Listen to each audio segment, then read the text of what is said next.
Ces jours si particuliers que nous traversons ont chamboulé nos valeurs, la façon dont nous vivons la vie, la façon dont nous voyons les autres, dont nous habitons le monde. Il est alors plus que jamais bien pallier en partie cette angoisse et cette incertitude dont notre main nous aurions du mal à échapper. La nuit des idées, c'est une formidable occasion pour exprimer et échanger ensemble à propos de ces émotions inédites que nous ressentons.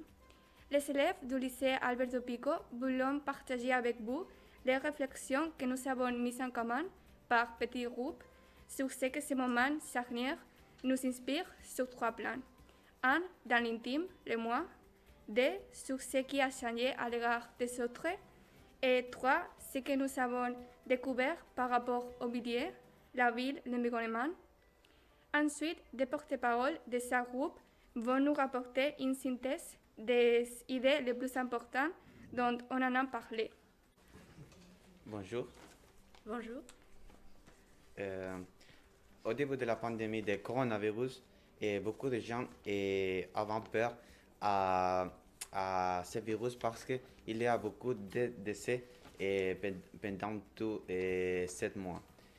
Et c'est normal parce que personne ne veut pas perdre un être cher.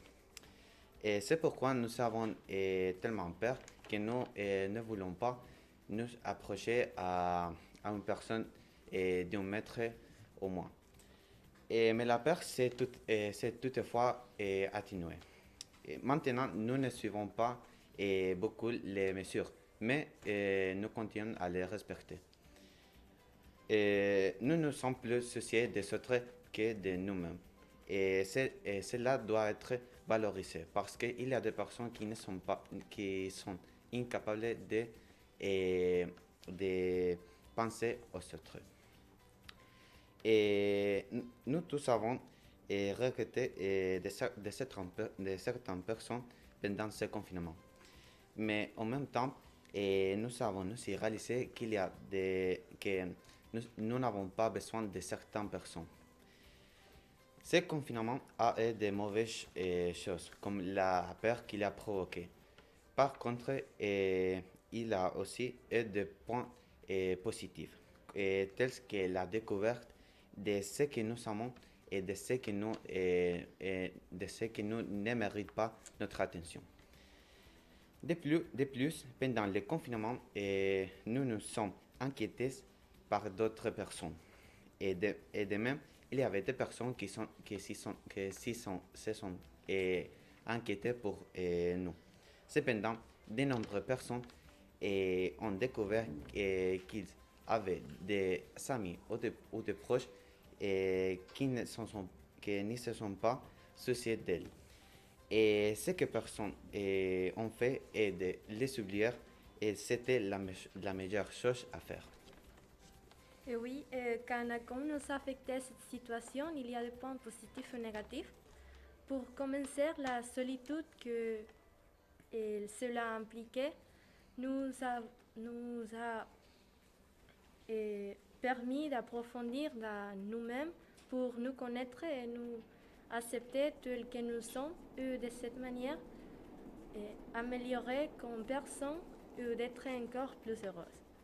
De la même manière, nous avons mouru grâce à cette situation surréaliste. Nous avons pris conscience et nous sommes devenus des personnes plus responsables pour nous aider à nous-mêmes et à nos êtres chers. Bien que cette même chose, nous avons fait sentir impuissants parce que des gens de notre entourage souffrent au mur et nous ne pouvons faire rien pour les aider, ce qui nous a fait souffrir beaucoup aussi. De plus, la solitude n'était pas bénéfique pour nous tous. Elle a provoqué de nombreuses maladies comme la dépression ou l'anxiété.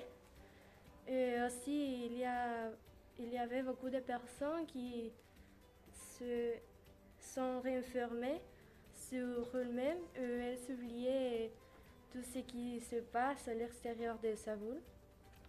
D'autre part, à notre cas, nous vivons cette situation dans une époque où nous avons besoin de penser à notre futur, Cependant, à partir de là, nous commencions à nous rendre compte que le futur n'est si important que le présent, qu'en 5 ans tout peut changer.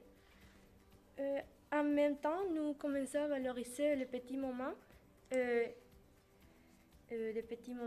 que nous avons, parce qu'il y a des personnes qui ne peuvent pas la même chance que nous.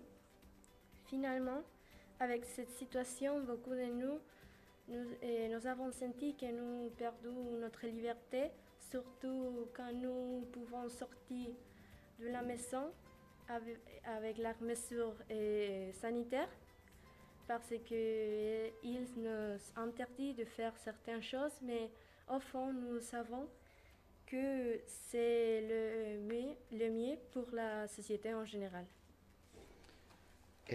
Dans notre code, on peut voir comment le gouvernement a adopté des restrictions sanitaires pour réduire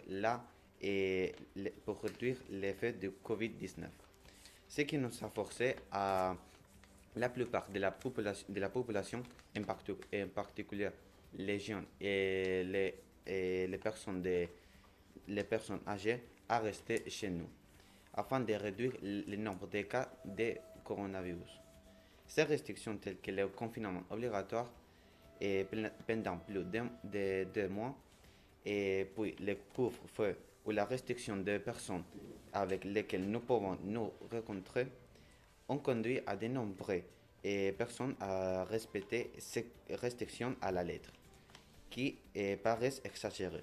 C'est pour ça que certains jeunes et certaines personnes d'âge moyen ne suivent les règles sérieusement, car ils pensent qu'ils sont très exagérés.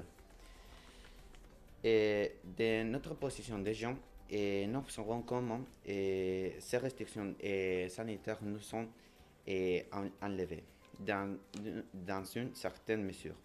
Notre liberté est en raté une période précise et irréimposable de notre vie. Et pour cette raison, quand j'entends des personnes âgées des personnes âgées parler en disant que c'est nous, les gens, qui sont les plus responsables de l'augmentation des cas du coronavirus, et cela nous met très en colère, car nous trouvons cela une accusation très injuste et altruiste. De même, les médias, le manque d'information nous ont rendu très vulnérables et parfois ignorants. À cause de ça, beaucoup de personnes, et surtout les médias, nous blâment à cause de l'augmentation du cas de Covid-19.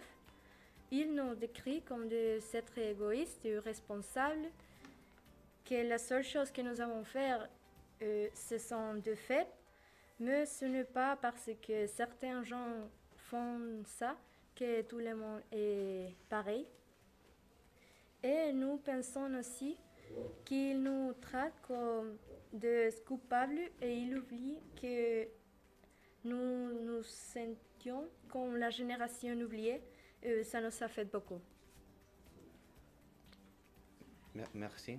Merci, au revoir. Au revoir. Bonjour, nous sommes les élèves du Bachibac, du terminal. Et bon, il s'appelle Jorge. Elle s'appelle Violetta. Oui. Est-ce que tu t'es rendu compte de que nous les jeunes avons la culpabilité de tout? Mais est-ce que les jeunes sont déclarés d'une façon excessive et injuste et coupable? Oui, et on accepte notre part de culpabilité, mais ça ne veut dire qu'on soit les seuls responsables. Nous sommes tous coupables et en même temps personne n'est coupable. D'un côté, cette situation est nouvelle pour tous. Par contre, on doit prendre des mesures pour éviter une nouvelle vague. Oui, comme société, nous nous dirigeons au même sens, même si quelqu'un veut voir le bien commun comme son propre ennemi, comme par exemple les négationnistes. De nature, les êtres humains sont méfiants et le fait qu'il y avait de nouvelles informations contraires aux autres fait que les personnes développent de bizarres théories Et bien qu'il soit vrai l'existence de contradictions, il s'agit d'une situation nouvelle pour tous et on doit travailler ensemble et être tolérant. Oui, même s'il existe des théories si vraisemblables, il faut qu'on soit conscient que le Covid est une vérité et ça nous affecte à tous. Et ne pas respecter les normes et la loi serait lutter contre notre santé et celle de ceux qui nous entourent. Dans notre partie, l'utilisation des masques est devenue complètement normale. Et de cette manière que nous avons créé des complexes et insécurités d'être sans elle. Et notre expression faciale est réduite au jeu en réduisant notre capacité de communication, ce qui fait que nous nous séparons plus.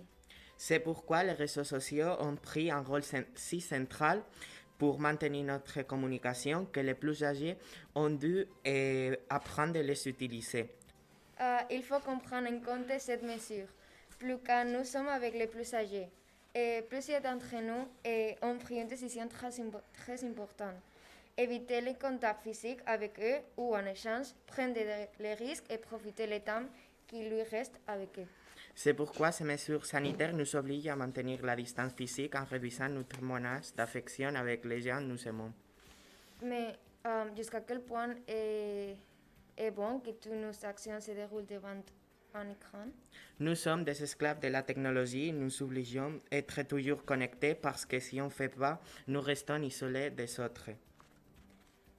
Oui, avec la situation du virus, le monde a changé et nous aussi. Et nous avons été capables de nous adapter et de modifier notre relation avec les autres. Nous sommes impatients de la normalité et cela ne sera pas possible sans le travail commun. Oui, comme Aristote dit, les êtres humains sont des animaux sociaux et finalement on retournerait à la normalité et on pourrait disfruter le temps avec notre famille et amis. À bientôt. Salut, je m'appelle Bianca. Salut, je m'appelle Borel et je suis venu nouveau cette année au lycée. Et à propos de ce que nous vivions, il est important de remarquer que les humains, nous nous croyons très puissants et nous construisons des immeubles dans les habitats des animaux que nous détruisons. Et tout ça parce que le capitalisme nous rend aveugles et nous le faisons tout le temps pour chercher plus et plus d'argent. Par exemple, quand nous construisons des bâtiments dans la plage, il y avait quelqu'un qui disait que le jour que la mer va vouloir récupérer tout ce qui l'appartient, les humains nous payeront très cher les conséquences. Bon, la propagation du coronavirus fait de ravages dans l'économie, mais comment fait-elle l'environnement et la nature se vengent-elles de l'homme?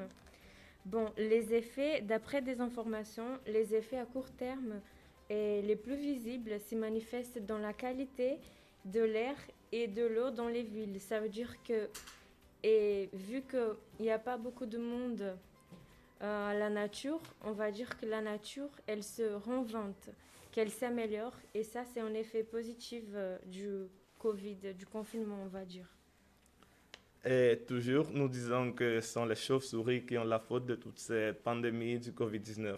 Mais nous croyons que peut-être nous n'avons pas une vision plus périphérique. Nous devons voir cette situation avec d'autres yeux.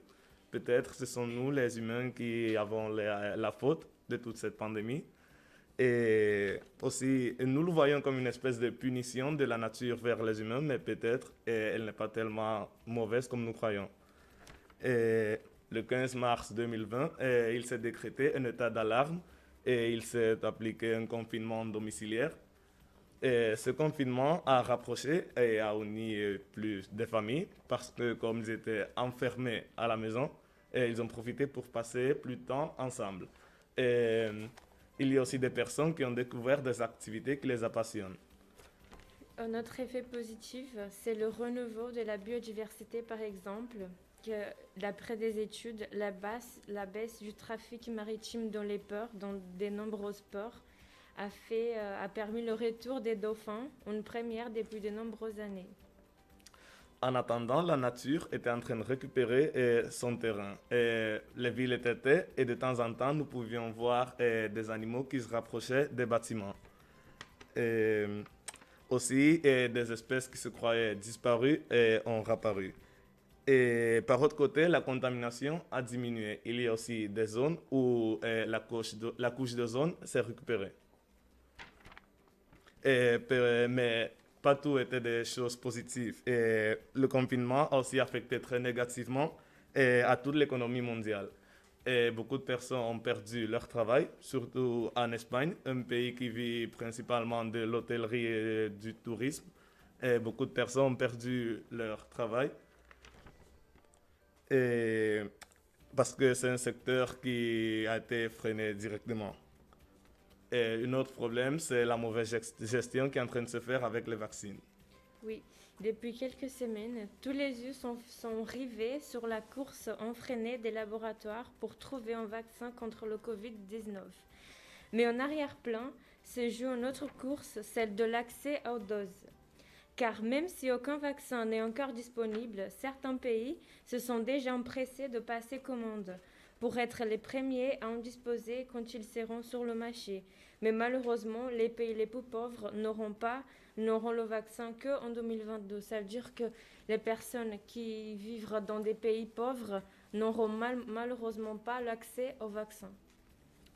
Et nous croyons que toute la population mondiale doit prendre conscience de tout ça et essayer de gérer mieux tous les aspects relationnés avec la pandémie pour que nous pouvons sortir de cette situation le plus vite possible et de la meilleure façon possible.